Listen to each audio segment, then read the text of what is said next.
ನೂರಾರು ವರ್ಷಗಳ ಪುರಾತನ ಬ್ರಿಟಿಷ್ ಕಾಲದ ಪಾಣೆಮಂಗಳೂರು ಉಕ್ಕಿನ ಸೇತುವೆಯಲ್ಲಿ ಬಿರುಕು ಕಂಡ ಹಿನ್ನೆಲೆಯಲ್ಲಿ ಘನಗಾತ್ರದ ವಾಹನಗಳ ಸಂಚಾರ ನಿಷೇಧ ಹೇರಲಾಗಿದ್ದ ಕಬ್ಬಿಣದ ಕಂಬಗಳು ಒಂದೇ ದಿನದಲ್ಲಿ ಮಾಯವಾಗಿದೆ. ಮತ್ತೆ ಇದೀಗ ಮೊದಲಿನಂತೆ ಘನಗಾತ್ರದ ವಾಹನಗಳು ನಿರಾಳವಾಗಿ ಸಂಚಾರ ಮಾಡುತ್ತಿರುವುದು ಕಂಡುಬಂದಿದೆ. ಕೆಲ ದಿನಗಳ ಹಿಂದೆ ಸೇತುವೆಯ ಮಧ್ಯಭಾಗದಲ್ಲಿ ಸಣ್ಣ ಬಿರುಕೊಂದು ಕಂಡುಬಂದ ವಿಡಿಯೋ ಸಖತ್ ವೈರಲ್ ಆಗಿತ್ತು. ಜೊತೆಗೆ ಆಯುಷ್ಯ ಮುಗಿದ ಸೇತುವೆಯಲ್ಲಿ ಘನ ವಾಹನಗಳ ಸಂಚಾರ ಮಾಡದಂತೆ ಎಚ್ಚರಿಕೆಯ ವಿಡಿಯೋ ಕೂಡ ಹರಿಬಿಡಲಾಗಿತ್ತು. ಮರುದಿನವೇ ಸ್ಥಳಕ್ಕೆ ಭೇಟಿ ನೀಡಿದ ಅಧಿಕಾರಿಗಳು ಸ್ಥಳಕ್ಕೆ ಪರಿಶೀಲನೆ ನಡೆಸಿದ್ದಲ್ಲದೆ ಸೇತುವೆಯ ಎರಡು ಭಾಗದಲ್ಲಿ ಕಬ್ಬಿಣದ ಕಂಬಗಳನ್ನು ಹೂತು ಹಾಕಿ ಅದರ ಮೇಲೆ ಅಡ್ಡಲಾಗಿ ಕಬ್ಬಿಣದ ರಾಡನ್ನು ಘನ ವಾಹನಗಳ ಸಂಚಾರ ಮಾಡದಂತೆ ತಡೆಯಲು ಹಾಕಲಾಗಿತ್ತು.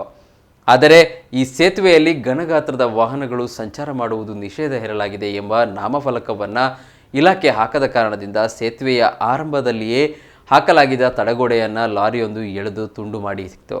ಅದೃಷ್ಟವಶಾತ್ ದ್ವಿಚಕ್ರ ವಾಹನ ಸಹಿತ ಇತರ ಸಣ್ಣ ವಾಹನಗಳು ಆ ಸಂದರ್ಭದಲ್ಲಿ ಇಲ್ಲದ ಕಾರಣ ಅಪಾಯ ತಪ್ಪಿತ್ತು.